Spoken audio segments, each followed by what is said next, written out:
guys, welcome to Politics Unleashed. We break down politics and current events while unleashing our honest opinions on the issues shaping the world and within Canada. Please remember to subscribe, like, and share the podcast.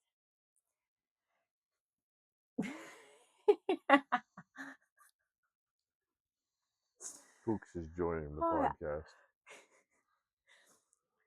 We're noobs, obviously. Like, we just started this channel, so it's definitely not going to be super polished and professional. So, if you're looking for that, this might not be the place.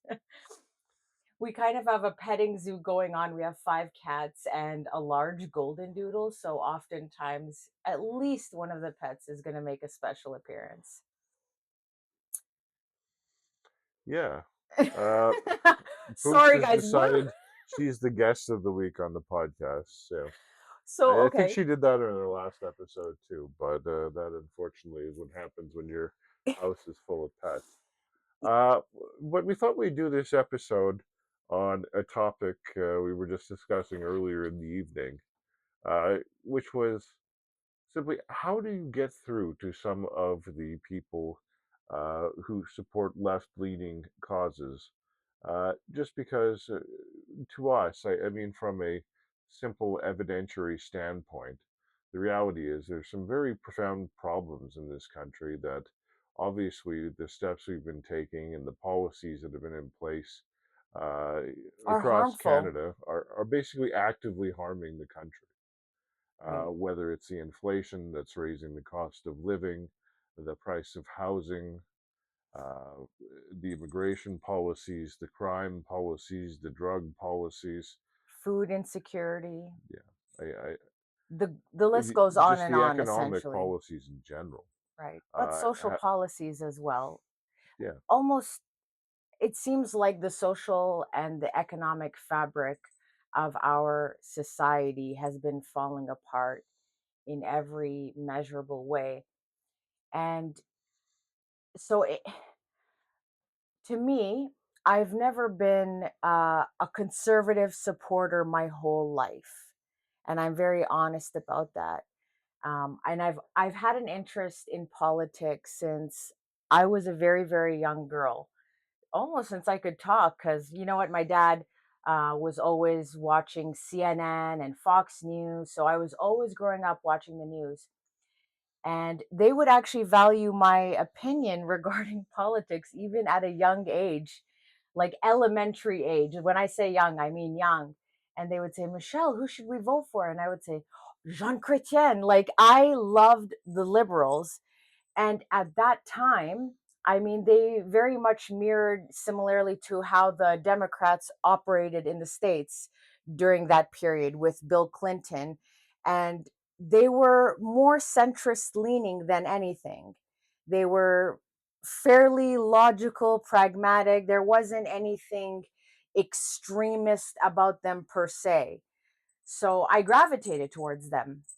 And then as time went on, and I kept seeing their policies contribute to, there's our dog. Animals will be interrupting. But when I see that their policies have been causing so much damage in society, it was hard for me to defend it. And my loyalty is not fixed to a specific party. If, let's say, the conservatives win and their policies are somehow way more damaging than the liberals, I will jump ship. I will jump ship. So I'm not tied to something, and I think that's important for us. That's an important stance for all people to take. These You're not working for these people. They're working for you. And if their policies are ruining everything around you, then you have to kind of wake up and see and just be honest with yourself. Just try and detach yourself from that cognitive dissonance and just realize, hey, what I'm supporting might not be helpful anymore. I don't necessarily think that would be true of a conservative party. I mean, I will concede that at times when we see there's conservative governments that have been in power for a very long time, they can get stale and complacent, Right. which can be true of any government. Sure, sure. But fundamentally, I think Nothing damaging. the reason I always support conservative Mm. parties is this.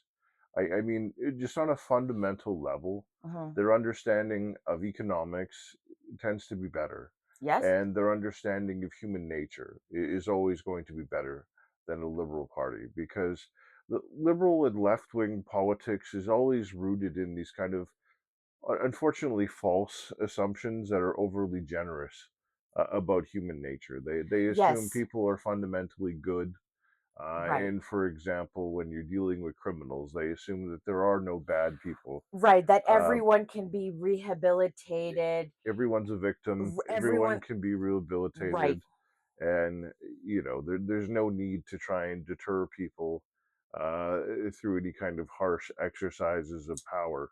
Sure. To protect the public, and Sure. unfortunately, uh, people aren't like that. I mean, No, they're not. if we were all good, decent, and wholesome, we wouldn't need things like courts. We wouldn't need No. lawyers. We We wouldn't need wouldn't police probably need the officers. We government, wouldn't need period. militaries. We probably wouldn't need the government. Nothing. Yeah, but the simple fact is that People need order. you need to impose order on society Absolutely. because you can't have this kind of freewheeling anarchy where everyone's going to do good, Right. be good, and decent and honest with each other. It's just not the way of the world. It's not the way of people. Right. We're not that evolved yet in this point of history. And I don't know if we ever will be because our brains will always be hardwired to do what's best for numero uno Yeah. before looking out for anyone else, which is Well, unfortunate because I'm sure that a lot of liberals and NDP, anyone pretty much on the left, I'm sure that most of them, the majority of them, have hope for people and they genuinely see the best in people. The problem is that the intention can only matter so much. What matters more overwhelmingly is the end result. And if the end result is so damaging, then what you well, want to do really doesn't matter if it's going to employ such damage. well. In governance, I mean, intentions only count so far, Right. right? I mean, if you have good intentions, I mean, there's the very old saying is the road to hell is paved with good intentions. Exactly. And I think if you're charitable, Hmm. you would look at the last 10 years of liberal government Yeah. and say, well, they meant to help people. They thought they were doing They good thought things. they were doing good They things. It think that just didn't turn out that way. they think that all this money they've thrown at various environmental companies and And all this money charities and they've given away around the world and right. all the money they've lavished on bureaucracy, on some level, I'm sure they think that somehow this is doing good things. Absolutely. Because I genuinely don't believe that leftists are just a bunch of horrific monsters, just, trying to ruin everything around them. I don't think that at all. But No, I do think that there are perhaps some people at the top that are in charge of making all of the big decisions and telling which politicians to do what and what to say and how to act. I'm sure that maybe perhaps they have other reasons. well, I mean, it's the banality of evil. Yes. It's not that people are somehow diabolical, mustache twirling villains. No. No, it's that they're foolish, they're misguided. Right. they're extremely careless, and Right. they're not very curious as to what ends the gobs and gobs of money they're throwing at things actually accomplishes. Right. And that's why I don't necessarily like, yes, there's a part of me that doesn't like the way that people have been voting in the past decade. But I don't place really the blame on those voters because what you just said, they're being misguided because there are people at the top that are controlling politicians, and those politicians are hand feeding you this curated set of ideologies that you're supposed to blindly believe, because why would those people that are so nice to you lie right to your face? Well, and part of it is this. I mean, why did the Soviet Union, which was objectively an institution that achieved horrible results, totter along for as long as it did? Right. I mean, part of it was that people weren't allowed a choice. That, yeah. And part of it was that people were indoctrinated and the media was owned by the government and the media lied to people, Right. and not just a little bit, but a lot. And That to a sounds certain and familiar. to a certain extent, we also see that today. Right. Because part of the problem we have in Canada is now the Liberals have heavily incentivized the media, so that you had the head of a media producers association coming out and saying that the media had the Liberals' backs, just like the Liberals had the media's backs. Right. And that's a really irresponsible situation and compromised situation for the journalism that takes place in this country to Yeah. be in. I mean, there's very few reputable journalistic institutions at this point. I mean, there's basically the National Post who will tell you the truth. Right. And beyond that, I mean, the truth has few friends in Canadian media, at least among the major outlets that we think of, like CTV and the CBC and all those news channels that rely upon millions and millions of dollars of government handouts every year to try and break even. Right. So, I mean, part of it is people are being lied to. And that's why I can't blame them, because I have a lot of liberal friends, because I mean I'm on my doctorate, so I'm on degree number 3, and I'm in social sciences. I'm in psychology, Yeah, and it's very left leaning.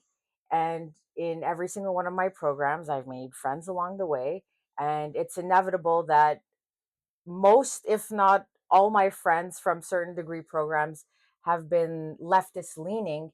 And I've never felt like hatred towards them, because, especially when you're in those kinds of fields, or if there's unions involved, of course, it's going to shape the way you look at things. yeah. So I've never had that kind of animosity towards them. And I respect them. I know that they're very, very educated, which is why I wanted to talk to you about this. Why, what can we do or say to help them understand where we're coming from? Because this isn't some sort of like gotcha, like, or I'm right or you're wrong. I don't care if I'm wrong or whatever. I will Yeah. always listen to information from both sides, because one side is not going to be right 100% of the time. That's just not the way things will work ever in the history of ever.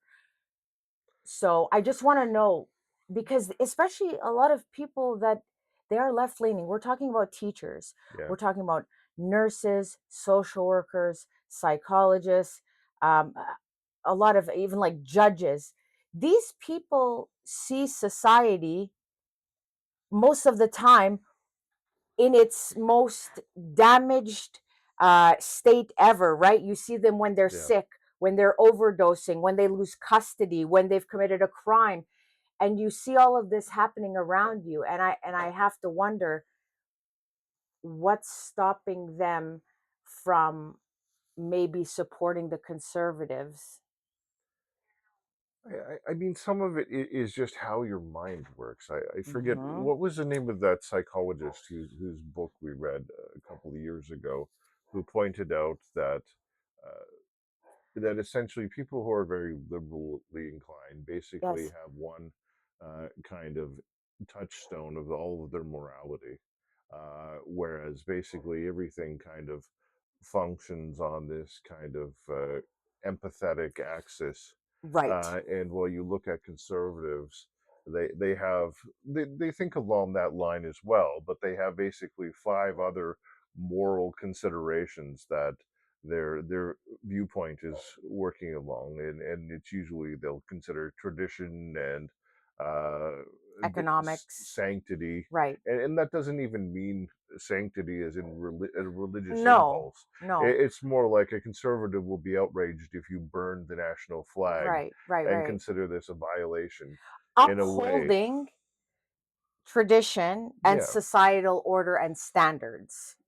essentially that's kind of the very simplified Mhm. explanation to it. It's almost like his argument from his research was almost like conservatives had more moral taste buds, if you want to look at it that way. More diverse Well, rather they than were, just focused towards more emotional, empathetic yeah. It's almost, ideologies. or you could try and look at it this way. I suppose that conservatives respond to different moral stimulus than liberals do to a certain degree. So those people are going to necessarily have some difficulties in some circumstances uh, wrapping their mind around the policies that they believe to be compassionate, uh, not having the results they want them to have.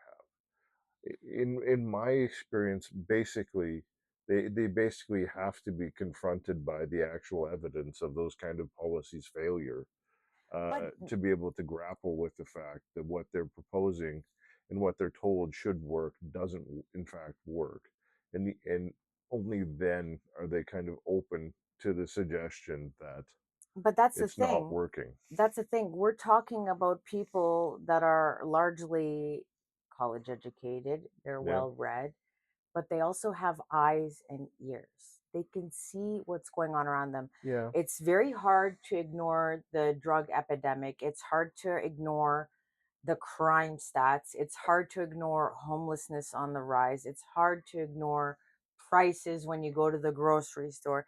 It's hard to ignore those things. And they have this cost sunk fallacy. But the thing is that not all of them, they're actually like, donating to the party and yeah. volunteering this, but they're still like, they have like a death grip on these ideologies. And that's what's puzzling to me, that they're still holding on for dear life despite being educated, despite having, because that's the thing, they have good hearts, they're smart, and I know they want the best for people.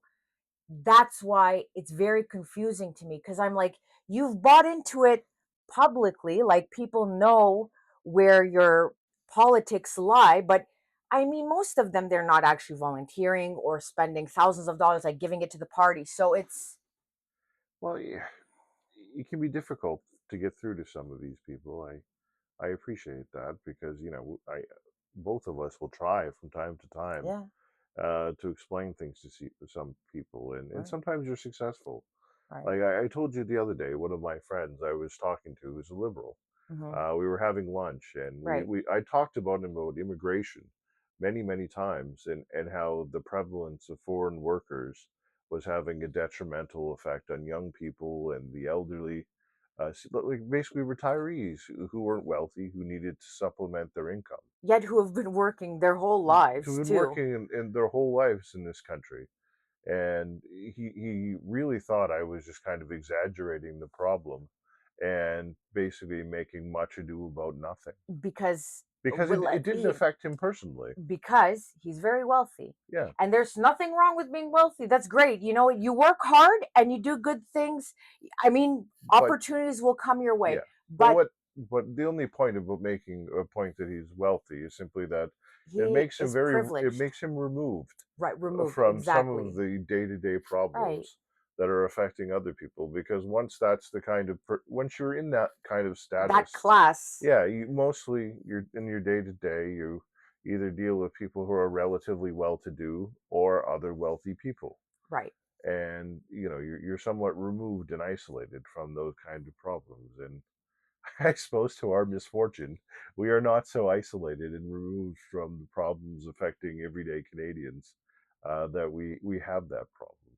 I But don't think I would but ever want to be. Even if we won the lottery, I don't no, think I could no, ever ignore people like that. no, you don't want to be out of touch. No, I can't. I'm just saying, the simple fact of the matter is that a lot of rich people are out Yeah. of touch because they go to the grocery store, and the fact that The groceries that 10 years ago cost you $100 now cost you, I don't know, 100, 500, well, 400. not 400, Oh, yeah. but you know, you go to the grocery store like 10 years ago and you would buy a basket of groceries, you know, fill up a couple of bags, Sure. fill up your trunk or whatever. It costs you $100. Okay. And now it's easily you do that at 200. Way more And than whether that. that's over the last 10 or 15 years or what have you, but over the last 10 years or so, the inflation has made the cost of living just immensely more expensive. And we would expect the cost over time at a regular rate of inflation to go up a little bit. Like what 10 years ago cost you $100 should cost you 120. But But everything it else should follow suit. Yeah, yeah, but it shouldn't cost you 200. Right. But if you're very rich, you don't feel that. No, you I don't mean, feel it. my friend doesn't feel that. Mark No. Carney sure as hell doesn't feel that. No. So the people in those situations don't really understand. But the point I'm making is he he saw we were having lunch and he saw this old man, a man old enough to be my father, who looked Yeah. like he was in his mid to late 60s. He was applying for a job at the restaurant we were looking at, and he looked over at this guy who's looking for work to try and supplement, you know, his retirement, what should be his retirement. He was an older man, Yeah. and you know, this guy is coming to a restaurant looking for work, and suddenly, you know, it's the penny drops. Right. It Like clicked. suddenly, why Chris says it's bad that we have these foreign workers taking away jobs from senior citizens, why they're taking away jobs from young people, kind of dawns on him. Like here is a human being.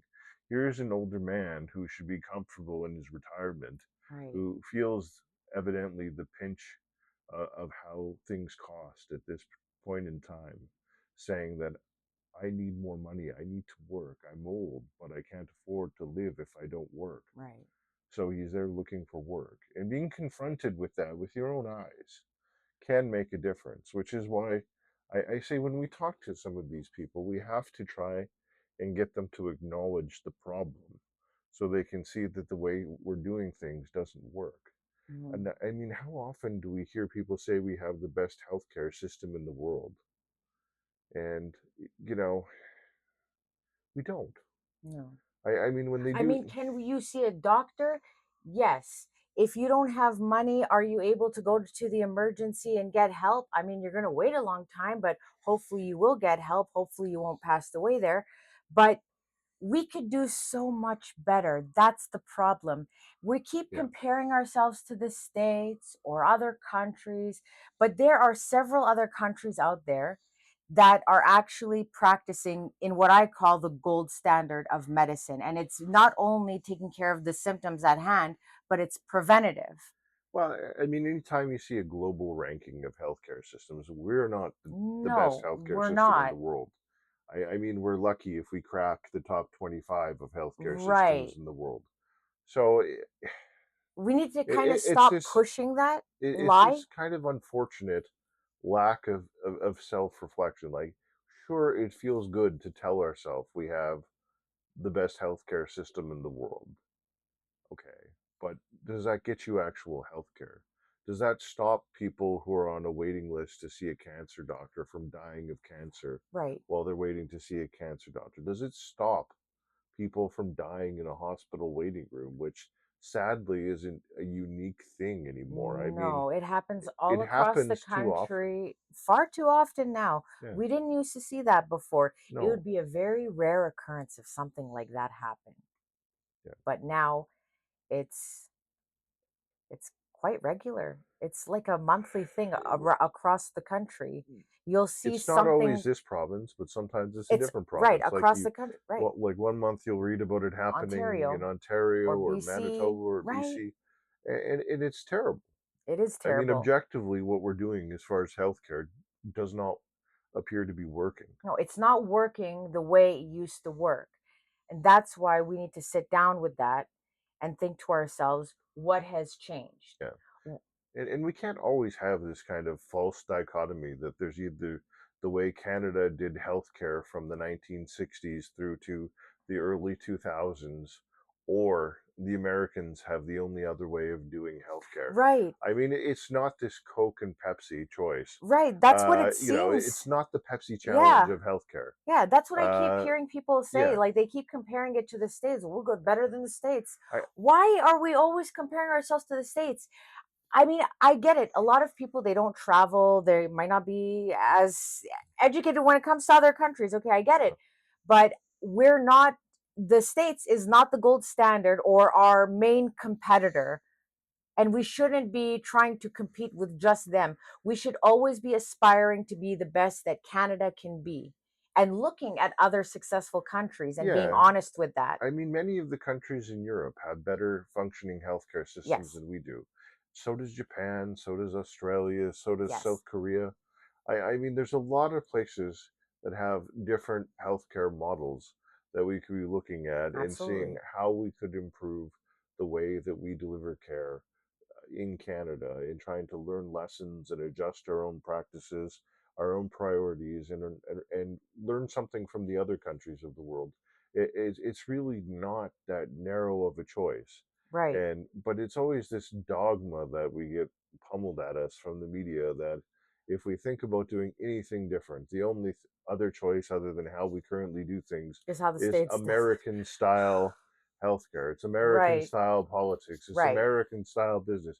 It's really not. I mean, there are countries in the world other than Canada and the United States. Right. Like the UK is a country, France is a country, Spain, Portugal, Italy.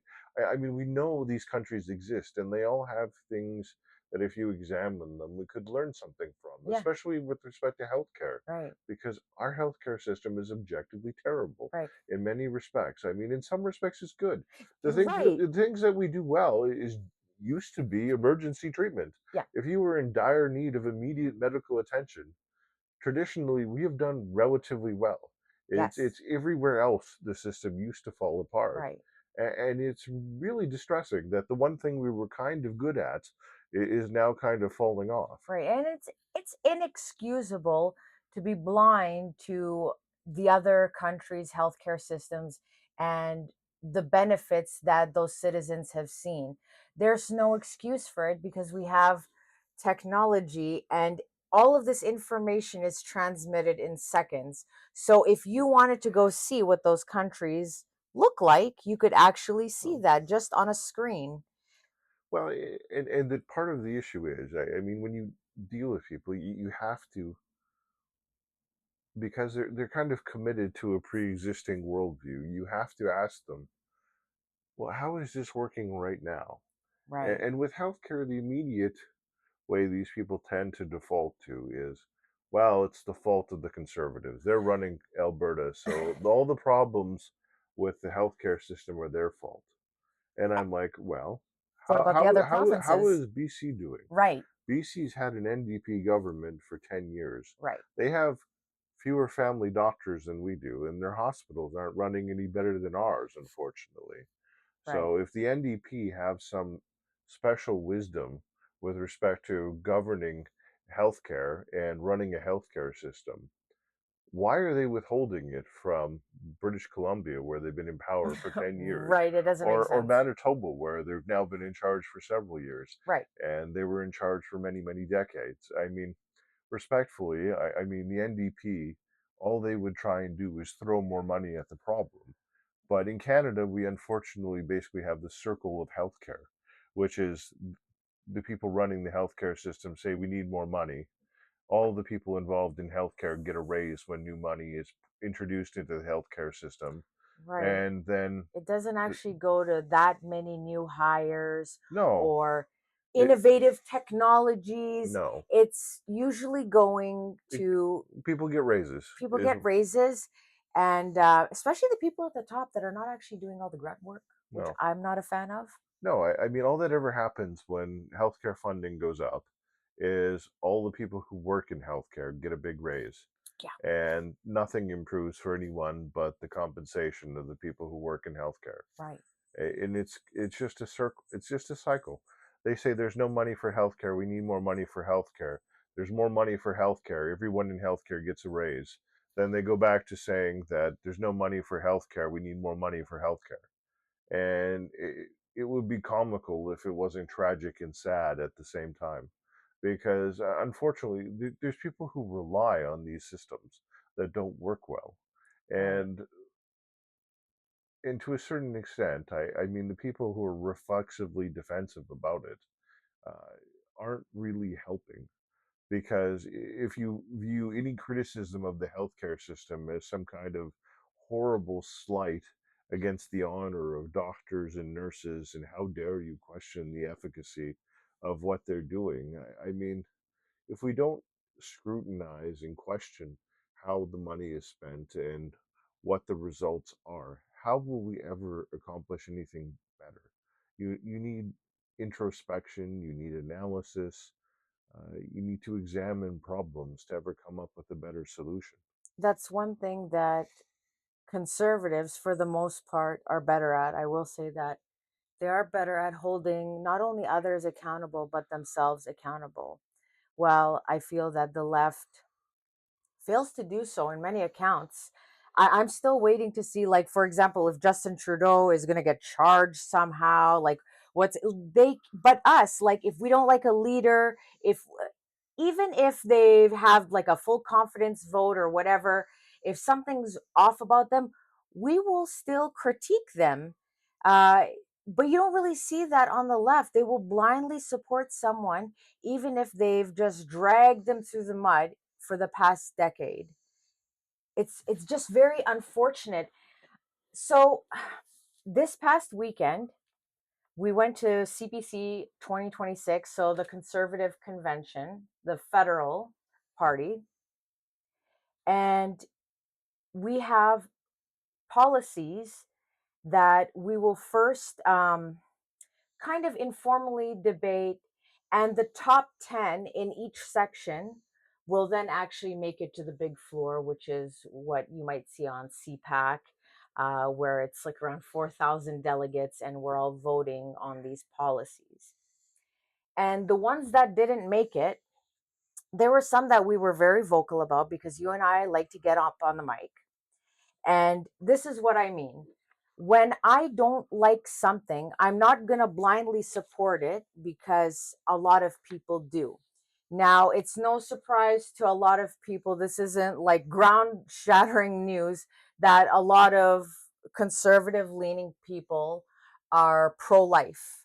Sure. And I have no issues with that. However, I am pro choice and I will never, ever, ever take that away from a woman, and I will never back them up into a corner where they get desperate and take their health into their own hands, because I don't want that. I don't want their blood on my hands. I don't want to make them desperate, and I don't want to cause trauma on them for partaking in a pregnancy that is unwanted, unfortunately.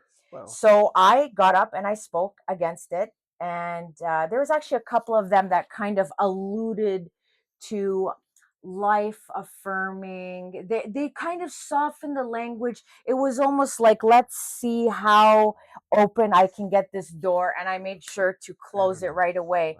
I And I'm glad that I did that. And you also spoke out against some policies as well. well, yeah.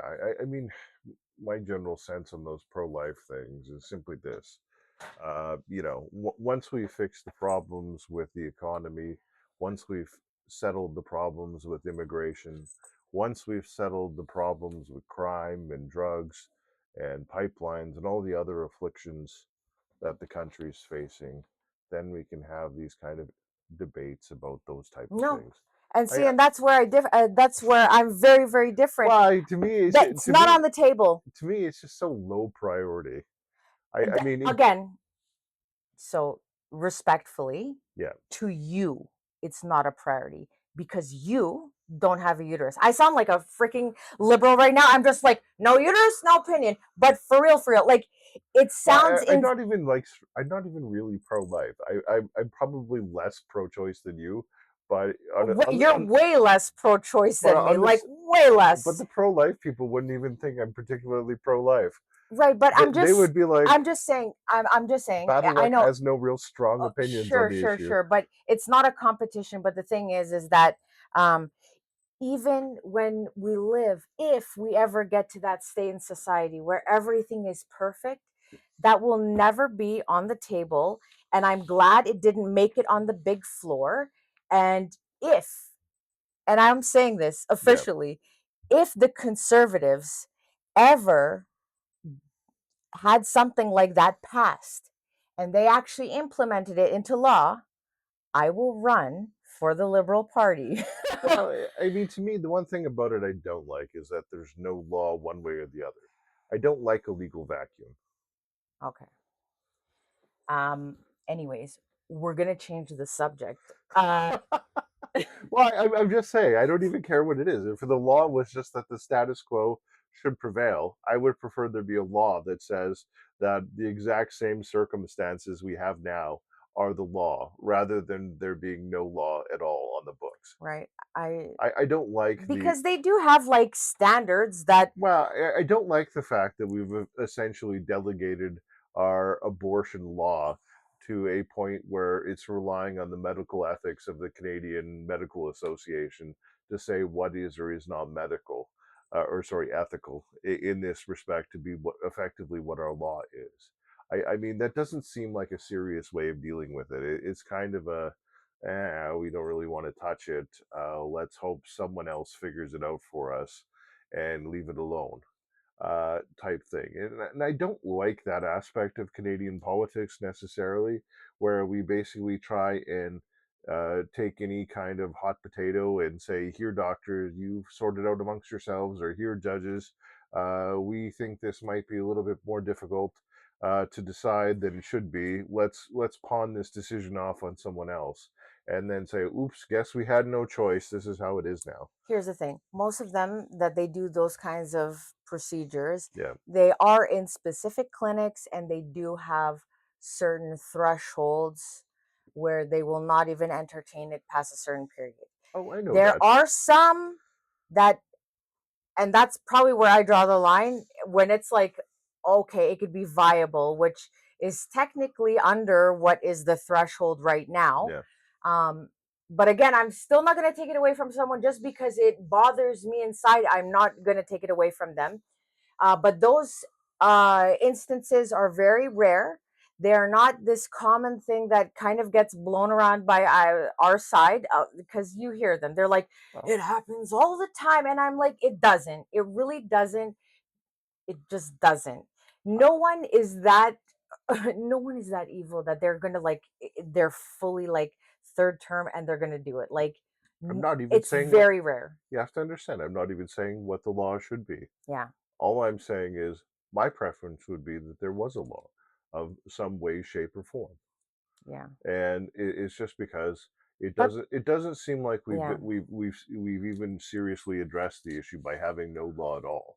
It seems right. like a subject where the government should decide on what a law is, even if it is a law simply There is no codifying the status restrictions. quo. Right, Yeah. right. I mean, that's what a serious country does. Hmm. I mean, they have these Yeah, type of laws in whatever way, shape, or form across most of the developed world. So it doesn't seem like an unreasonable position that we should have some kind of law, right, even devoid of saying what the content of that law is. right. That there should be a law of some way, shape, or form, which is really what I'm saying my position is. Hmm. I don't like the legal vacuum. That's fair. I mean, you are a lawyer, so this is probably The lawyer thinks the that OC. Yeah, the lawyer you, thinks the appropriate circumstance for any mildly controversial thing is that what the law is should be set out in a law fair, as opposed to anything else. And whether fair. this is some kind of mildly obsessive tendency of mine to think that Right. the laws should It's actually be like lawyer laws. OCD. You're like, no, I need a law. No, there Um, needs to be a law. okay, fair. So I'm glad that didn't make it on the floor, but we did have a lot of excellent policies that went through, and that we even spoke on the yes. Well, I think you spoke on the no mic a couple times. A I only couple spoke on times. the no mic beforehand to make sure that certain policies didn't make it onto the Yeah. floor. Well, Um, I did speak in favor of one on allowing income splitting on some different assets. I think it was RRSPs and RIFs mm, and some other things, mhm. which you know is good policy Yep. because I mean, I've always thought it's kind of silly that we don't recognize that, due to differing family arrangements, there can be variations in income, and it makes more sense to tax people as a family unit than individuals, really. Right. Um, just makes sense. And generally, tax cuts are always good, if you ask me. Yeah, the government takes enough money. I'm not a big fan of taxes. I mean, we do need taxes, obviously, to a certain extent, so that we can uphold certain services. However, the amount that they're taking from people right now, as far as I'm concerned, is theft. So, Well, I'm not going to go into taxation is theft. when it's this Uh, much, well, mm, Look, what I generally think. now who's the real conservative? No, I'm Well, just kidding. I'm just kidding. I mean, yes, it is funny. When I was younger, I did go to some libertarian meetings, and there were people who would not have even have said that in mild jest. They would have just said taxation is theft, Yeah. and been entirely straight faced about Mhm. it. But I am Greek though, and we are very famous for evading taxes. So that's probably well, my DNA. Like, yeah, no, I mean, I I'm think gonna hide money underneath my bed. historians call that the Ottoman disease. Oh, We also part Turkish. Well, no, I mean Yeah, it's a legitimate theory yeah, insofar as if the government is a foreign occupier who you view as an imposition, yes, you come into a cultural tradition of viewing avoiding paying taxes yes, to a foreign occupier as a yeah, virtuous act, and then it leads you to believe this is a good thing to do, and that the government isn't entitled to your money. But it becomes bad at the point where thereafter right, the government is no longer a foreign occupier, and right, technically and everything's falling apart. you're supposed to be paying taxes to your own country, but you're Right, largely a cash economy because no one's paying taxes right, and everyone's engaging in kind of tax fraud. right, So right. But but somewhere, it's a documented phenomenon. yeah, yes, I know. But my general point was this: before we got into this digression, was that generally speaking, I mean, what there is in government is there's a large degree of waste. I mean, people don't realize that a lot of people who work for the government aren't even working in their offices No, 3 days a week yet. no. Lots of them still are working from home. Sometimes they're not even really at their desk. They're like devices that'll like move your monitor, sorry, your mouse, just so that it keeps the monitor on. Well, Like, and there's no they don't even have like what some of the private sector companies do that like monitor your keystrokes.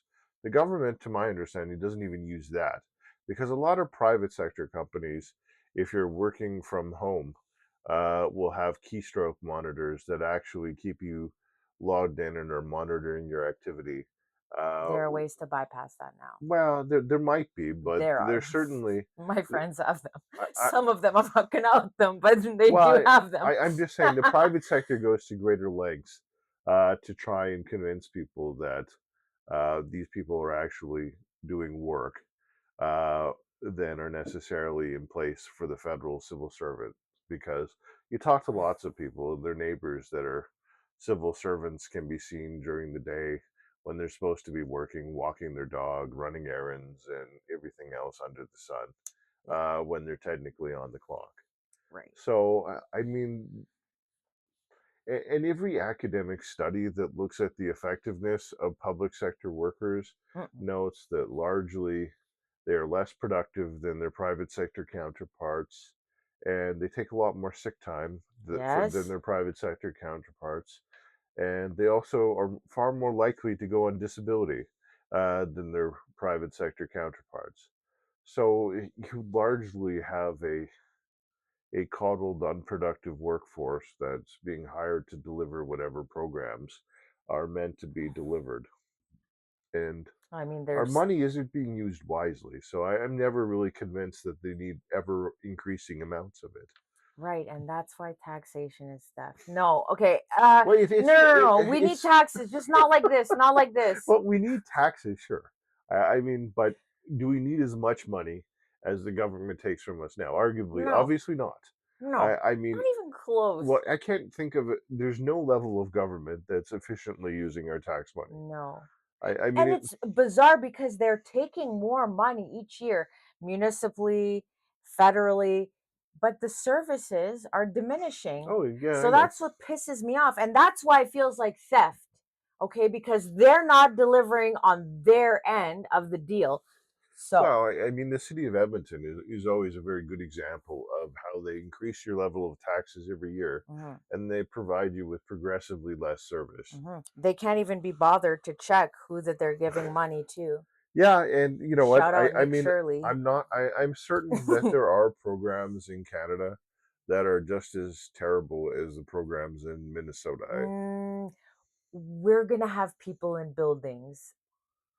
Well, I mean, there are. That was wild shit that we saw on It his is. It little is. I'm ugh, just saying. You know, I mean, they're going to be different. yeah. You know, but a lot of these green businesses. Right. I don't think that they're using that money the way that they said that they are. Well, Sure, sure. I'm not even saying that they're fraudulent, but No, what but I'm saying is this: are these businesses anything more than a vehicle to rake in government subsidies? exactly. Like, if it was, would they be businesses that would actually make money but for government subsidies? Right.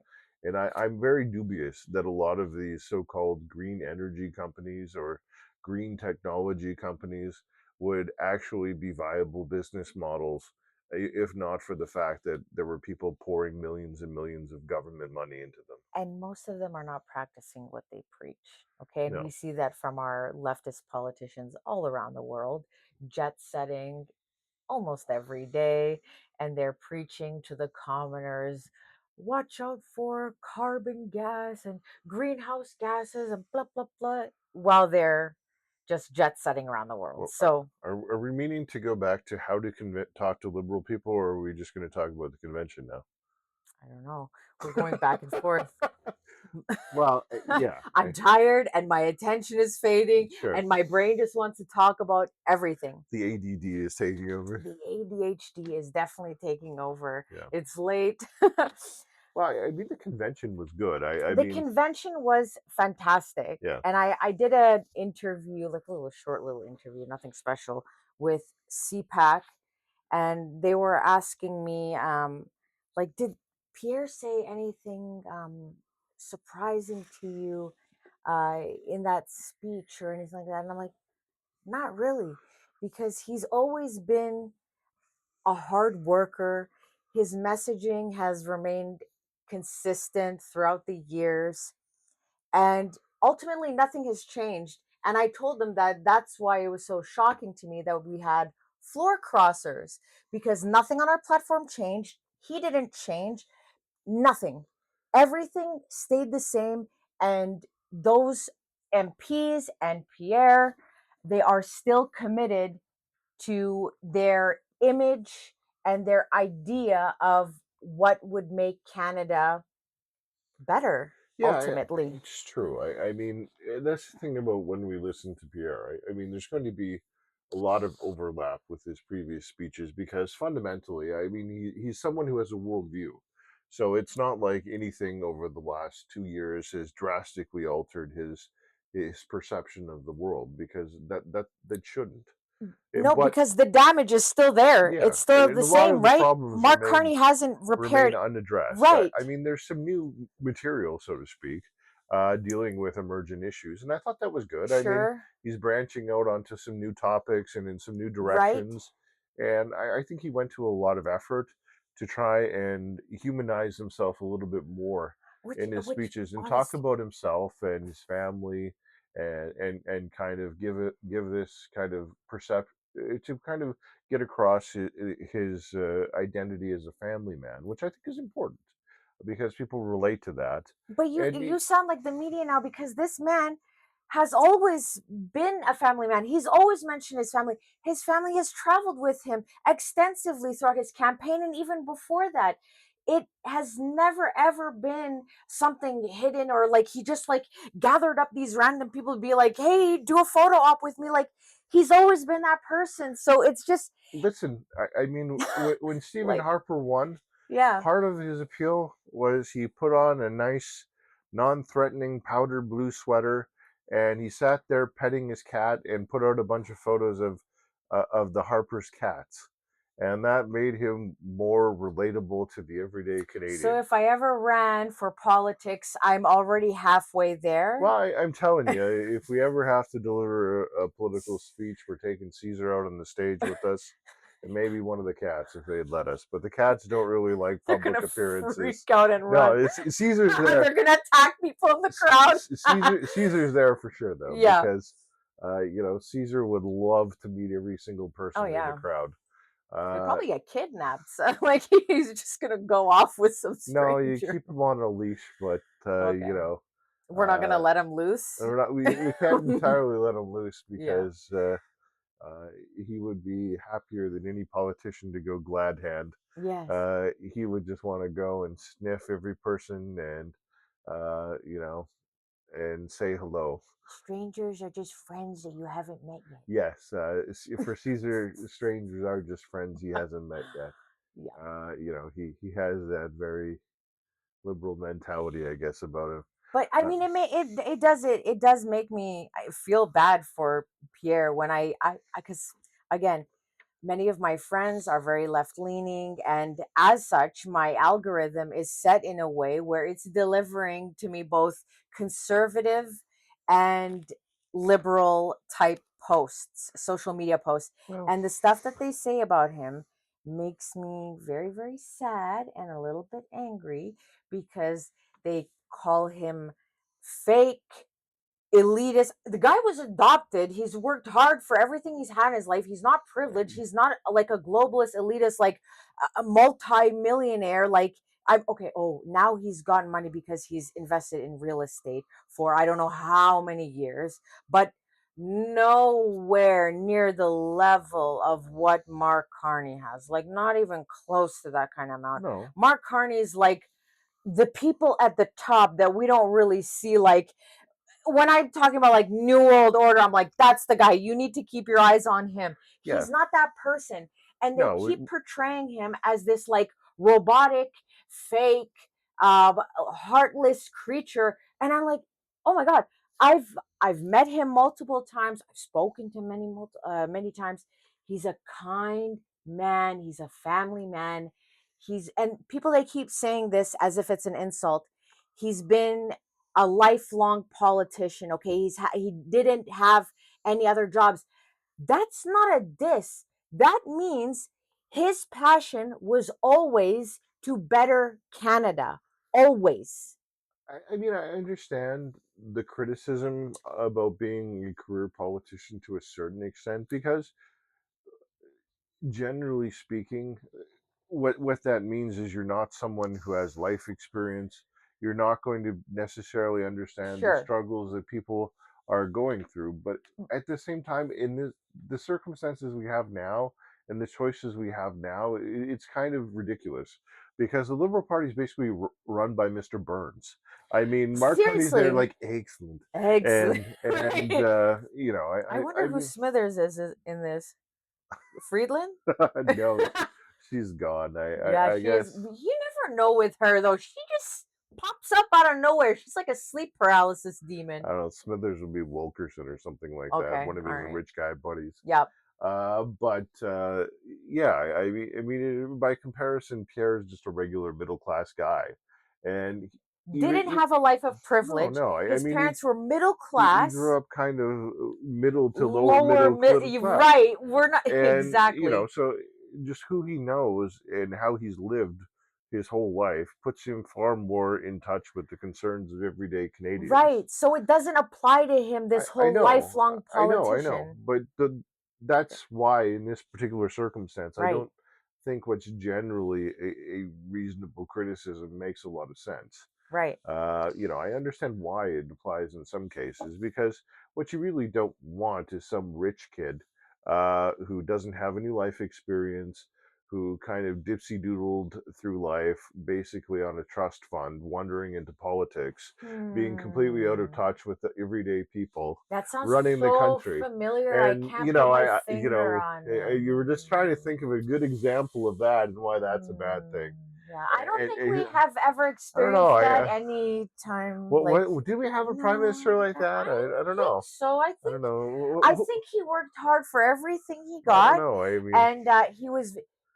well, I can't even like joke around and continue the line. I'm like, I obviously, we're can't. talking about Trudeau. No shit. Trudeau is why we Even Pooks knows. She's Trudeau like is really Trudeau. why we should be leery of people who don't have careers other than as politicians. Right, Because if you're a rich kid who has no real life experience, no right. real career experience, and you just led a life of idle wealth and pleasure, you're not going to come to politics with a lot of valuable insight or experience. And you're going to have bad ideas, you're going to have bad Yeah, policies because you haven't you had to don't see know. what life is going to throw at you. But But that's the thing. That's what really messes me up. Leftists, they hate that. These people, they love socialism, communism. They hate elitists. They hate those rich, privileged people that have had everything handed to them on a silver platter, but they're voting for those people. I can't wrap my head around it. well, I mean, the issue with people thinking that socialism is somehow going to solve their problems is everywhere it's been tried, it's No, resulted in and I utter get that. disaster. But if you actually believe in those kinds of ideologies and eat the rich and all this kind of nonsense, then why would you vote for the biggest elitist ever to ever walk into the parliament? Well, it doesn't make a lot of sense. I No, mean, it doesn't. It doesn't make any sense. That's there's the some serious problem. cognitive dissonance that goes to claiming you're a Right. socialist who's voting for, Right. basically a plutocrat. And that's why I wanted to have this discussion, Yeah. because I am confused why these educated and very, very, very kind hearted people are just so Mm, disillusioned by these globalist snakes. I'm going to call them that. I even called Mark Carney a snake yeah. in front of everyone at the AGM, and I even had Mark Carney written down like his name, and snake just flowed out like it Yeah. just she bit you. She actually wound up biting my wedding ring. But, She's like, I'm a globalist. well, You shut your trap. as I said, there's just not really one answer to why are people like this.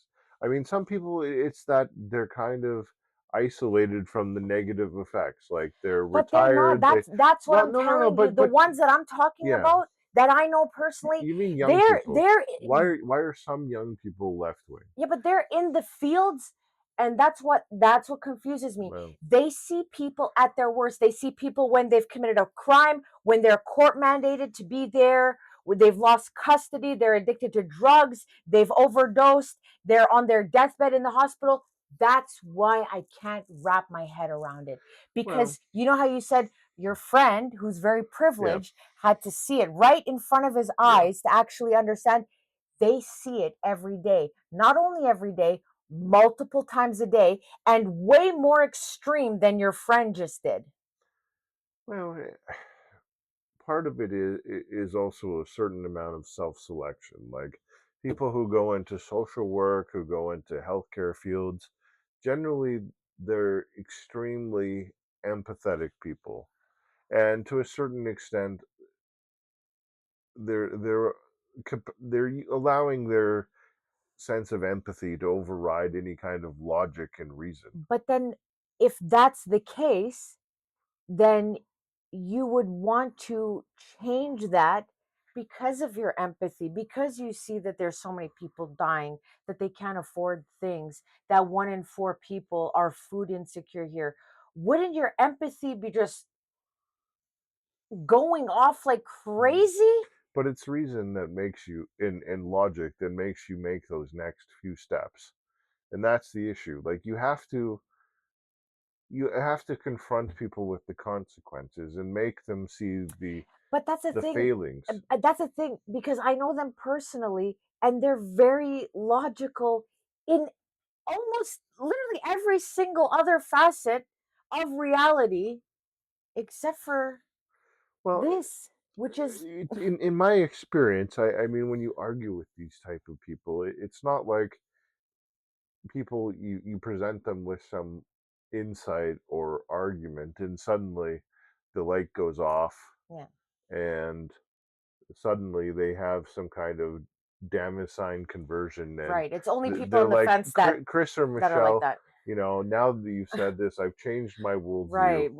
Everything now makes sense to me. I've You done were that right before, all but it along. was people that were like on the fence. Sure, yeah, Right. but those people aren't like the Right. ones who you're talking about right Absolutely. now. I'm right. What I'm saying is the best you can usually do is ask people to look at the consequences of what they're supporting, and they may deny what you're saying. Right. But if you present them with the evidence, Yeah. and then you ask them, well, is this really working the way Right. That's what I usually do. you're intending Yeah. it to work? Yeah. And they may claim, well, the alternative is worse, and then you have to ask them, is it? Is Like, it? is this? If we haven't given it a chance, Well, think about it. also. Were more people dying of drug abuses before or after we introduced our soft on drug policies? After, obviously, After, after. obviously. It's so hard to ignore it. That's the It's problem. gotten so much worse. But when you put this to people, you have to let them Sit with that. sit with Yeah. that, and they might look it up and suggest you're Yeah. lying, and then I they'll always see. tell them, please don't take my word as Bible. Look it up. Yeah, Look it up. look it up. Go. I mean, I don't And I necessarily. also like when someone says something that's conflicting to whatever Yeah, I say, I will also ask them, please send me that. I actually want to read it. And it's not yeah. like, oh, I want to see like prove it. No, it's I'm actually curious, and that's what I want people to be that's what I want people to do. Take it in from both sides. Like when I watch the news, especially like for example, like elections. Yeah. I love watching American elections, but I'm not watching it on Fox News. No, I'm watching it Fox, NBC, CNN. I'm switching the channel. It probably Yeah. annoys you when I do it, but It like is it's very annoying. every 10 minutes I'm like switching to see everyone's reaction and their narrative of what's going on because I want to get the full I don't have idea. ADHD, so when you No, do but that, it's it not is like that. extremely annoying. But that's the thing. It's not just ADHD. It's me. It's okay. It's a little bit ADHD, but it's also me being just a curious person. And also, I respect and I value the opinions of other people, even if I don't see eye to eye with them on every single issue. There are still issues that I will agree with them on, Yeah. and sometimes they convince me. I mean, it's just important to open up your perspectives, your views, and not be so fixed to things. Well, to me, I think the approach has to be asking people questions Yeah, and presenting them with evidence that kind of contradicts what they've been yeah. told. And accepting evidence. Yeah, Sometimes we can meet in the middle for yeah, some yeah. issues. No, that's true. Yeah, Because people in a lot of circumstances are misguided, yeah, and they're well intentioned, but they're misguided and misinformed, and they yeah, don't necessarily see kind of the actual consequences of what they're proposing or they're agreeing to or being told is the right thing. right. And I mean, unfortunately, as I said, I mean, a lot of people who kind of passively support this kind of uh, drug policy that we've had, I mean, would do well to drive around downtown and drive into Chinatown and see the people walking You actually around. don't even need to drive to those areas. I mean, I remember a Look, you could few just years walk around ago. city center at this point, Not even that. You don't have to go to downtown. Like like the I was mall, just city center. no, I was driving to the gym and I'm still in the West End and it's not even in a busy area and I saw someone shooting up in between their toes Yeah, because they likely just busted all their veins or had like abscesses like all over yeah. their No, I mean downtown, I saw a guy injecting himself with something between his toes, walking between when you could still park under City Hall before that guy went in and kind of shot the place up. And so this is the thing. This is I'm glad that we're talking about drug addiction right now. um I do see a lot of leftist opinions on this issue, and they some of them, not all of them, some of them, they think that conservatives, like, oh, we just don't want it because it's like it's just like a public nuisance, like, ew, junkies. No, no.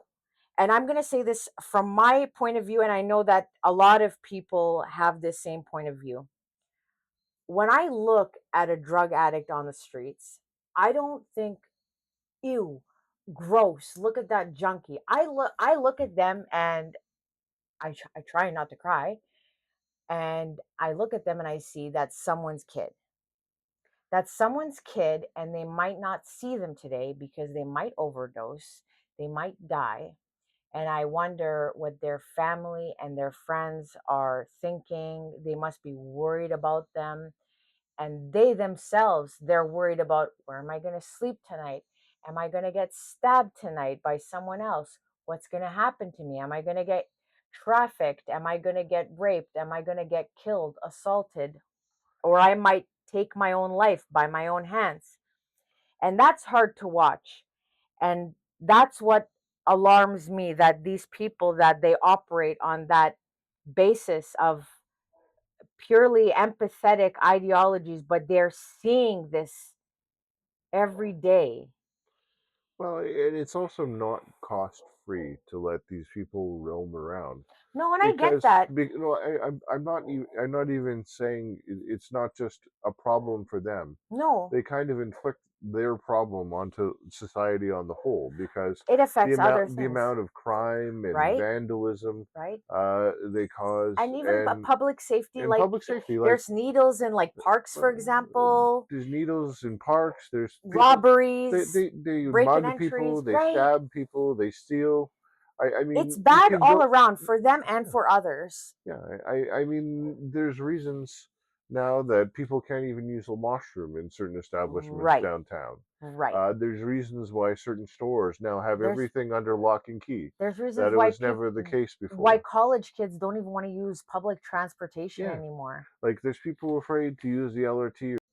Yeah, so that's why I supported the policy, to end taxpayer funded hard drug safe supplies, because harm reduction is all fine and dandy if it actually worked.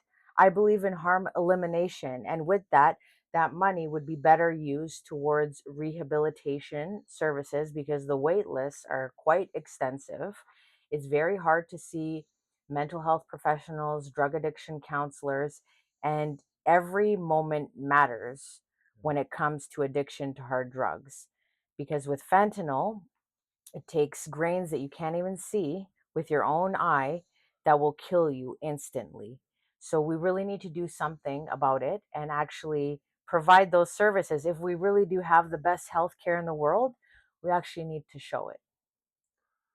Well, generally speaking, the problem with a lot of these people is they're not going to go and seek help if Right. given a choice. They basically have to be on the equivalent of some kind of mental health certificate to force them to get drug addiction Which is treatment. what Danielle's trying to do. Yeah, and it's the right idea. Hmm. I mean, the thing people never talk about when they talk about how the Portuguese decriminalized a lot of drugs is if you're doing hard drugs in Portugal, they automatically basically see this as a health problem. Right. And now you're mandated to go into treatment Right. and get treatment for your Because it addiction. is a mental health Yeah, disorder. it By the is. way, it is in the DSM Sure, addictions. addiction Right. addiction is a terrible problem, Right. and people often do need to be treated for that, and it can't necessarily be voluntary. And leaving it as something that's voluntary and that people have to pay for, or the Mhm. family has to pay for, is going to really prevent most of these people from ever getting any kind of treatment. Right, because it is very expensive, like Sure, tens of thousands of yeah, dollars to get proper absolutely. rehabilitation services.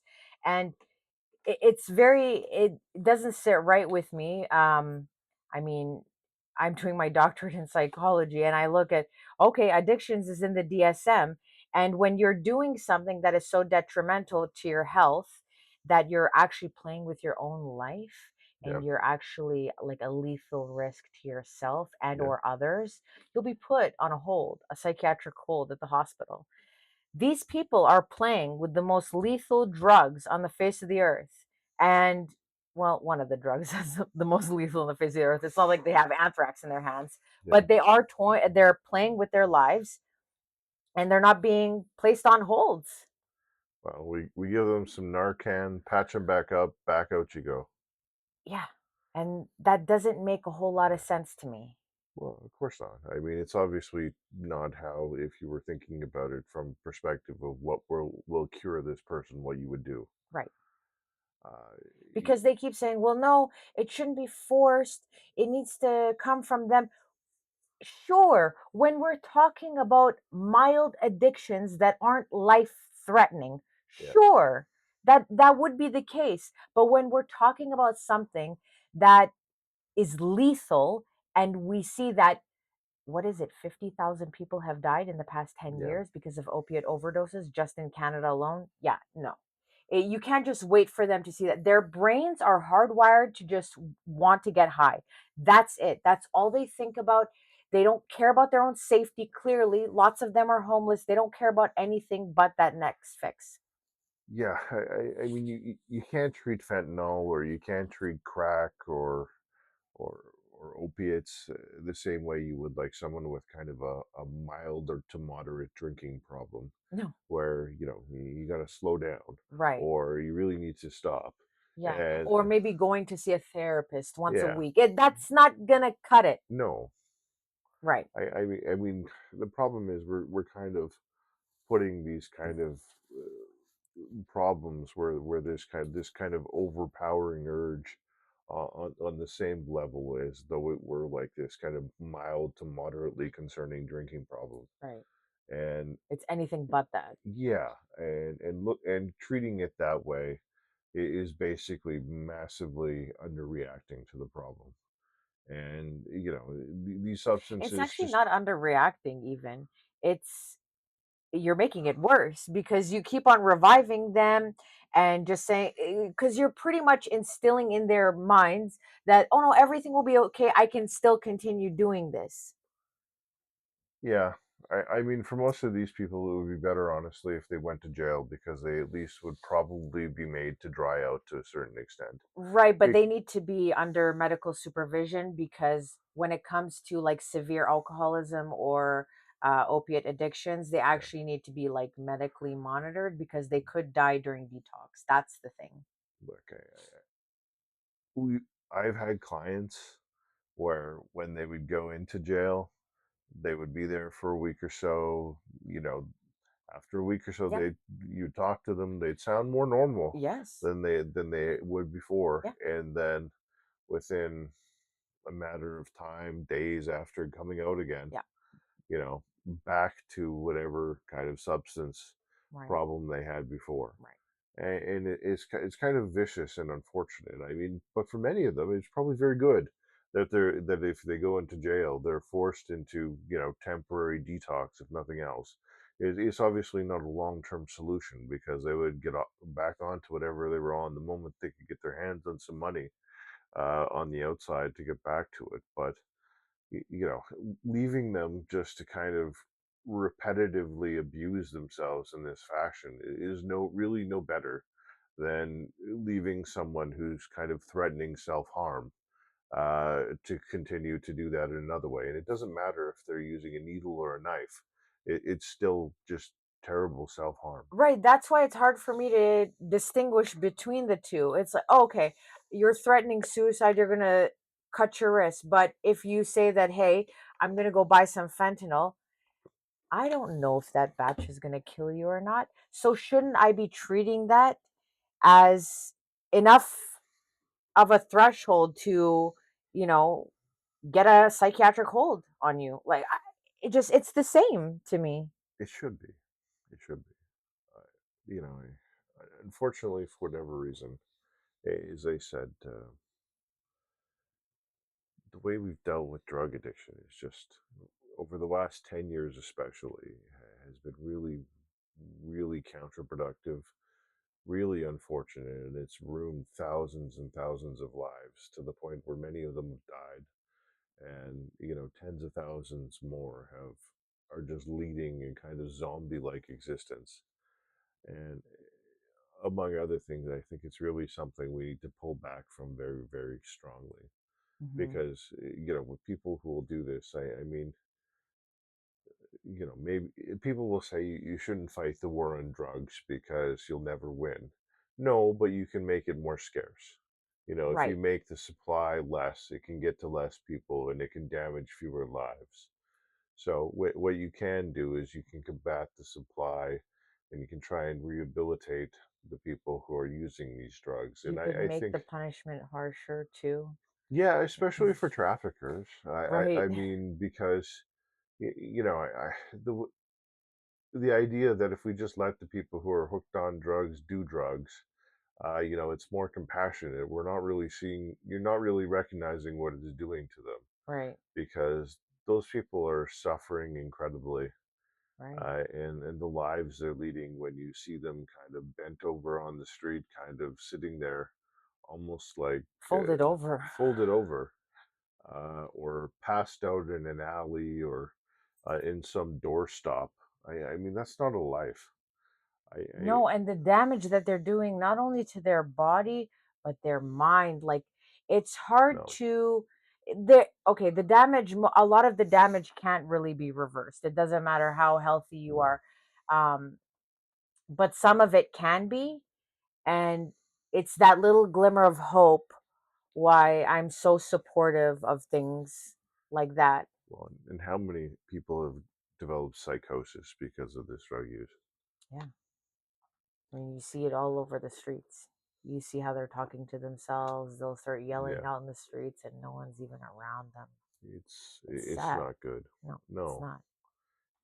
And to me, that it's kind of one of the best examples of where compassion has led people into this kind of a horrible actual end result.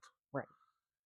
And it's not something that can be allowed to persist. And if anyone defends this, they have to be asked how, when this is the end state, do you believe this is the right way to go about things? Right. When people went to jail for possession and trafficking, the end result was actually better for everyone involved. Yeah. And all of these changes that have been put in place have made things objectively worse. The way we did things before wasn't imperfect, sure, but when we went to the way things are now, it became worse. Yep. So we need to do something else, Right. in saying, well, I don't know, and wringing your hands isn't really a solution. And there's real costs Right. to kind of continuing to pursue failed policies. And also saying that, oh well, if Pierre wins, it's going to be way worse. How do you know? We haven't had him as a prime minister. All we've had is the liberals for the past 10 years. If you genuinely care, let's give it a shot. Let's see what the man can do. That's it. Yeah, I mean, the difficulty we have is, the people say, "Oh, well, he's been in politics forever." I mean, What has he when done? was he in Yeah, government though? That exactly. back in 2015, Exactly. and the economy was better at the time. The cost of living was lower. Our reputation on the world stage was better. Right, but he was never at that level of power. He was never our prime minister. So No, when he people was never say, the prime minister, well, what and has he ever done? And it well, he wasn't the prime minister. no, MPs, yes, they can make some sure, changes, and he has, but it's not going to be to the same effect no. as a prime minister, Now, obviously. saying an opposition leader should have accomplished all his policy objectives is basically Not it- nonsensical. It it's a doesn't make fundamental sense. misunderstanding Right. of how Parliament Right. works. You can't put up the numbers. Yeah, So how are you going to be you can't overthrow the liberals. We no. live in a democratic country. So the only change that we can do is, well, what can we get the liberals to agree to, and we can, sign something on the table. Well, yeah, I mean, to carry out most of the policy changes that he advocates for, he has to be made prime minister. Right. And the reality is that there's a lot of things he's proposing that would be good for the Yeah. country. I mean, we need to see a state where we can actually build things rather than being bogged down in bureaucracy and inertia forever. We need Right. to be able to export more oil. Right. We need to keep our streets safe. Right. We need to get the cost of living down. We need to build more houses. Right. And this is a thing that a lot of leftists seem to talk about. Well, oh, we don't care about oil and this and that. Like, what about all these other things? I don't think people realize that if you don't have all the money from all of those kinds of resources, Yeah, then you can't put anything into the social programs that we need. So the more money that we have, the better society will be. We can have more money for rehabs. We can have more money to have more officers on the ground, more available services. It's the economy is important. It's a huge driver of what yeah. our reality is going to look like. Well, and this is something which some of these people may not understand. Yeah. And the problem with thinking that we don't need all these industries is it's basically an assumption like food comes from the grocery store. Right, right. That's the assumption, Yeah. right? Like we all should know at some level that your bowl of Cheerios didn't come to this world as a bowl of Cheerios. Yeah. Your It didn't gold, just manifest itself no, out of it thin didn't just air. manifest itself in a box with a plastic bag inside it or a wax bag or whatever it is, Hmm. The with cereal a gods bunch didn't of go poof. round little objects, all perfectly shaped inside. The reality is your bowl of toasted oats Went through or many whatever it is. steps Well, and yeah, processes yeah. to get there. It starts off in a farmer's field That's right. as seeds. Someone has to raise it to the point where it's grown into a crop. Hmm. It has to be harvested. And they had to make sure that they had the dirt and the fertilizer to Yeah, begin with before the seed even went and in the the ground. tractors and the combines and everything else, and then it has to go to a factory. And the licenses Yeah, too. Yeah. yeah, it has to be probably got sprayed so it wasn't overrun by pests and everything else. Right. And and then it had to actually, after it had all been harvested and collected and then sold by the farmer to whoever is developing the actual bowl of Cheerios, Hmm. they have Have to to process it process it and bake it into your Cheerios. and get the food scientists Yeah, involved. yeah. It's, yeah. There's a huge process to get Right. it to the point where it's in the store. Right. And tax in the government, taxes work basically the same way. The food doesn't show up as at the grocery store as a finished product. There's all kinds of things that go on before the government has any money. Because the simple reality is the government doesn't make any money of its own. The government only gets revenue from things that other people do. Like when you pay taxes, or a business pays taxes, uh, or royalties in the case of like oil production, or you pay some kind of import duty or other tax or fee or anything. That is the only way the government has money. It has no money of its own. It doesn't generate any money of its own. Governments are entirely dependent on taxes. So when conservatives are saying we need more business, we need more resources developed, We need what less we're taxes. what we're really saying is there needs to be more money generated in the economy, Hmm. and part of that is because if there's more money in the economy, there'll be more taxes. It has other benefits too, like there'll be more jobs. Right. And then people, because there's more jobs, should have more money Hmm. and they should be able to afford a better life, because that's ultimately what you want.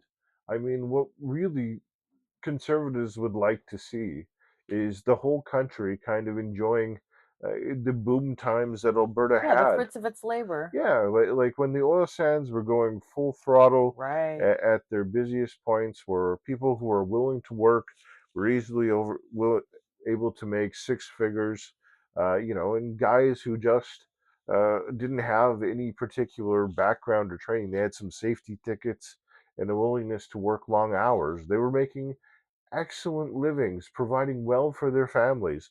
And it was good for the government because the businesses were generating lots of tax revenues. Mhm. Their private income tax was generating Mhm. lots of money. And technically, I mean, that's almost like the socialist ideal in a certain way, because suddenly the government's able to deliver lots of programs because there's lots of money for the government to do things Right. with. And the fundamental problem we have with the liberals is they want to spend all the money. Take the money, spend the Yeah, money, and do all with it. yeah. But the other problem they have is they're screwing up how you create the money Right. to do things with it. Right. So Or and even keeping the money in the fucking country to begin with. yeah. I hate to swear, but like when I see people struggling everywhere and then we're shelling out billions of dollars to other countries, I'm like, what are we doing? What are we actually doing? Well, the Why only are we so generous to people that don't live here? That they would never extend their hand to us in such a manner. They just wouldn't. Let's be honest. well, the only country we should be helping is Ukraine. The Well, I'm rest of not them gonna can. get into this with you right now The because we've rest of them can get ranted banned, but for like an hour and a half now, and I'm not gonna get into a debate about Ukraine with you. Anyways, but wrap it up. okay. But my general point is that the problem with the government right now is not only do they not understand the ramifications of their policy, but the way the government generates taxes is it needs a growing economy to create jobs for people and revenue from businesses to give it Right, the money to actively kind of provide services and programs for people. right, And if you start screwing up all the business in the country, it dries up the jobs, it dries up the taxes, and then you start borrowing money to kind of backfill. And we now have this horrible debt, which is kind of a house of cards. And, hmm at some point, if the world economy gets a little wonky and our interest rate goes up, we're in a terrible position. Like we're in 1993 all over again. It's gonna And be worse than that, and I think that they're purposely setting us up for that. But that's probably another conversation that we can get into maybe I mean that is always my fear because because they're not stupid, and I have to at this point, when I'm seeing a certain pattern, I think that they're purposely doing it for some sort of nefarious globalist agenda. I don't even think it's that. I think they I just hope you're right. no, no. I honestly don't think they're borrowing all this money, really thinking too hard about the consequences of it. I mean, they basically think they can get away with it, and that the Mm, and mm-mm. no, no, it's like anything else. If you've been doing it for a while and nothing bad has yet to really That's happen, what it you appears keep like. thinking you can get away with it, and that the other shoe's never going to drop. They think it's never going to be the case, that there's never going to be another economic downturn in the world economy, and that being really over leveraged like we are now is never going to have any really negative consequences. But eventually it will. I mean, it's inevitable. I mean, we saw what happened last time, huge cuts across the board to everything. So when people talk about the conservatives want to do these things or that things, or they want to cut spending a little bit, it's to avoid these kind of worst case Drastic, scenarios. right? Drastic Yeah, cuts, like right? it's almost like someone who's addicted to like some kind of drug or alcohol, Yeah, thinking it's time to start tapering myself right. We're down. gonna try and taper it off instead Yeah, of going like completely cold turkey because that will have a very devastating effect. yeah. It's kind of like thinking you need to taper yourself down, Yeah. as opposed to going through the shakes and trying to survive some kind of horrible addiction. I think we're actually though we're at if we don't win the next election, I think we are going to have to do the cold turkey route and deal with the shakes because even the financial officer said we can't do it anymore. We No, the actually just auditor can't. general is out there trying really hard to get through to people that this is going in a very, It's not very sustainable like where dangerous it direction. is. Because no one wants to see what happens when the government, for all intents and purposes, is on the verge of bankruptcy, because it's Mhm. horrible. I mean, people who are relying on services suddenly are just, SOL, because of the fact the government doesn't have it anymore. Mhm. And, people suddenly lose their job and they don't have any other opportunities. What That's why I disagree when you say that, oh well, they're just, used to doing it, and or maybe they just don't realize like the effects of what they're doing. We're dealing with someone who has a doctorate in Well, the thing is, Justin Trudeau was economics. really dumb. No, no, no, So but I can believe that Justin Trudeau was very naively going about his business, throwing he money. wasn't surrounded by people that also had his level of education and or awareness. No, but there'll be some people who run in those circles who will tell them, well, modern monetary theory says we continue borrowing in that invariably, and the money multiplier will have the effect of stimulating all the It'll borrowing we're balance doing itself out. in the economy, and our growth will actually outpace the level of our borrowing. And this isn't actually a problem, and it's going to work itself out. And if you want to avoid difficult choices, you start to believe lies like that because it's easier. But the reality is that's never going to actually work out. I mean, you have some of these kind of very bad theories that people have proposed that never actually work in practice. It's basically how like some academics cling to these kind of communist socialist solutions, Sure, even though every time someone tries these fails solutions, miserably. it fails miserably. And it's the same thing. They just put out some new iteration of the same idea, and people who are so inclined to believe that because it's convenient to them to believe it will cling to it like a life raft. Yeah. So I guess my point is, I always kind of follow Occam's razor. I don't necessarily believe people are malicious when they're Hmm. mostly just stupid and incompetent. Even when you hear words like New World Order. Well, yeah, I mean, well, I'm willing to basically think of Justin Trudeau Forget Justin Trudeau. We're is talking very about foolish. Mark Carney. No, Mark Carney knows better. I mean, that's the He reality. knows better. Yeah. That's why when he says something, it actually holds weight to it. Well, the reality of it is this. I mean, political leaders can be somewhat captured by the people that they represent. And when you saw what happened when you saw the liberals say they were going to cut back on public sector employment, they were going to reduce their spending. No, I'm just I saying know, I know, I it know, I know, happened. I know. They made these announcements, and then the blowback from the people who supported them was so severe they retreated from it immediately. Like, And we're that's making deals with China. Actually, no, we're not making deals with yeah. China.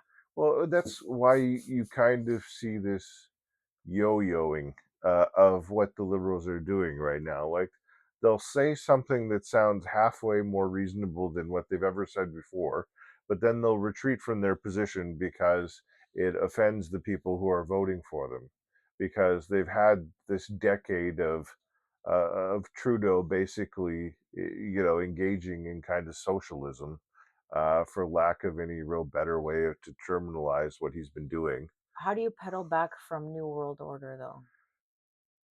Well, the issue we have there is Canada has a real little brother syndrome about the Americans that's largely unproductive.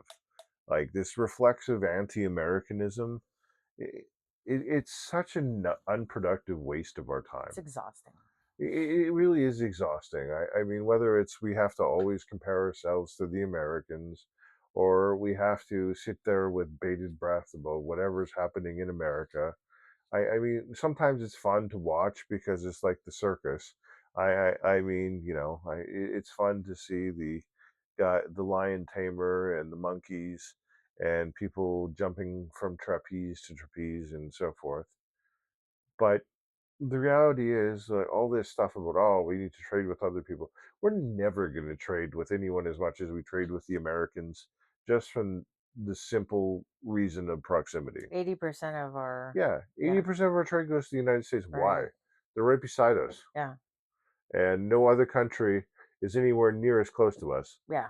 I mean, the We would be close, foolish to jeopardize that of relationship. And course. I still can't believe that this is where we're sitting at Well, with think the about it. I the U.S. is literally next door to us. yeah. Where is the next nearest country?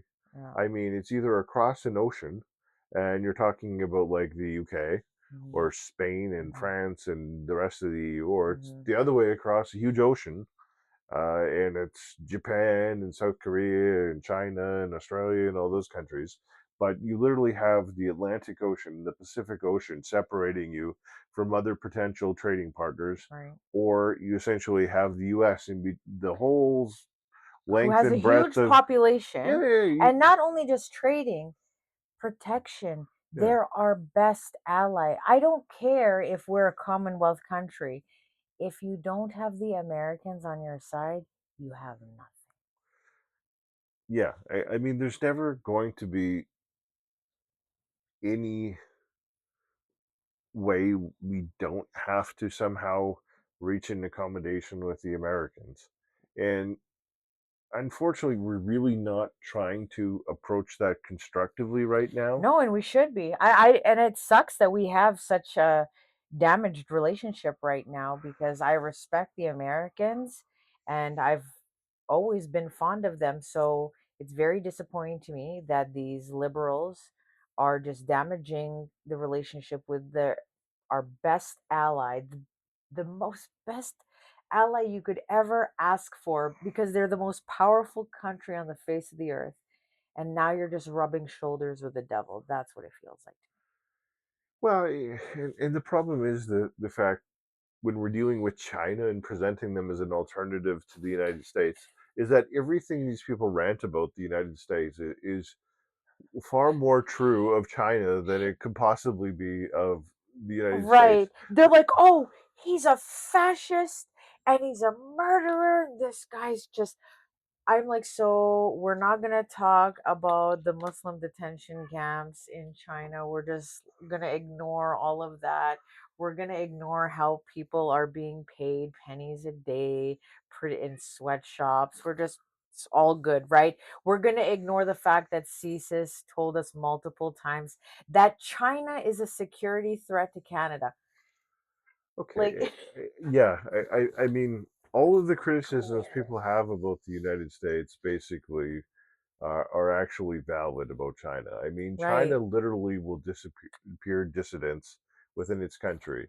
You can't vote in China for anyone who is not a member of the Chinese right, Communist Party. They don't have an actual democracy. right, They have a dictatorship. I mean, I think they right. when I read the news, I believe they just over the last several days just disappeared one of their top generals because their leader decided he wasn't sufficiently personally loyal enough to the leader, and there was apparently fighting over that, and a number of people in their military were They might be listening. Maybe he's just on a vacation in Aruba. sure, Okay, he's okay. just on the beach He, drinking mai tais. Just we're going to explain this to people yeah. like it's a pet. If my He's Chinese secret agent is listening, it's just a joke. it's like a dog. It's just gone to live at a farm. Yep. Yeah, Oh God, yeah, whole parts of the exactly. Chinese military have now just gone to They're live at a farm. You know, so and messed again, up, they're man. running concentration camps. You know, they actively are infiltrating other countries. You know, they're basically threatening to occupy and annex Taiwan at any given moment. Right. So these are the people you think are, you know, Great allies, ethical, yeah, wonderful people with such high moral standards. a new trustworthy partner which you can engage with Crazy. to try and deal with issues affecting the world. And it's not like they've ever like not tried to snake their trading partners either. So Well, like and well, Mark Carney was there embracing the Chinese. They were apparently sending weapons to the Iranians to have them mow down protesters who are protesting for basic democracy, civil rights, food, self determination, and women's rights in Iran. So this is your ally for the New World Order, people who are actively working to suppress the human rights of people around the world. especially Congrats. women. Yeah, Like, congrats, that's guys. actually That's crazy. yeah, that's really the moral choices being made there are baffling. That's what I'm saying. The cognitive dissonance is off the charts. They actually need to come up with a new term for it at this point, because that one is just a grave understatement at this point. Yeah, I mean, Because those are extreme issues. they really are. And the difficulty some people have is they'll meet individual people of Chinese descent, and they're perfectly lovely Oh, they people. are. They Yeah, are. yeah, But perfectly there's a lovely people. reason why they're here. Yeah, but They escaped the all that. government, the actual government of China, is Horrific. horrific. It's a terrible and malevolent force on Earth that is doing damage to various countries around the world, Right. and is basically an imposition And to their own people. to their own people. Yeah, just as you can meet people from Iran, perfectly lovely Lovely people. people. Yeah, Government messed up. horrible, horrible. A force for chaos, terrorism, death, and disorder through the Middle East and even more greatly across the world. I mean, the fact that you meet someone from a country and they're nice does not mean that the Right. government of that place is nice. Right. It That's can not be, an accurate gauge no, of the government itself. yeah, You can separate the two people. yeah. Our cats are just messing around with random things. So if we look distracted sometimes, that's what's going on. But I mean, we can keep going on for hours and hours. Yeah, I think we've solved enough of the world's Yeah, problems, have we? I don't know. I don't even know. We've just made them aware of them partially, Yeah. partial amount of the problems, but yeah, I don't Anyhow, know. I think Yeah, that real positive yet again. I mean, we every time it's just you and me. I don't know. Oh man. I think we need to like cue what Pierre did coming out. Maybe we need to put on Oh, "Don't we Stop Believing" or something like that. Even though Michelle hates that song anything with but that like the song. passion of a thousand suns, you know, I'm just like, even just the mention of it, it's making me want to put but like a it's an pencil in my earworm, eye. isn't it? You hear a little bit of it, and you can't get it out of your head. I can't, I can't, I can't. Okay. Well, I think, guys, that's where we'll wrap up this Yeah. episode. Thanks for listening. Please like, subscribe, and share the podcast. We'll see you in the next episode. See you guys.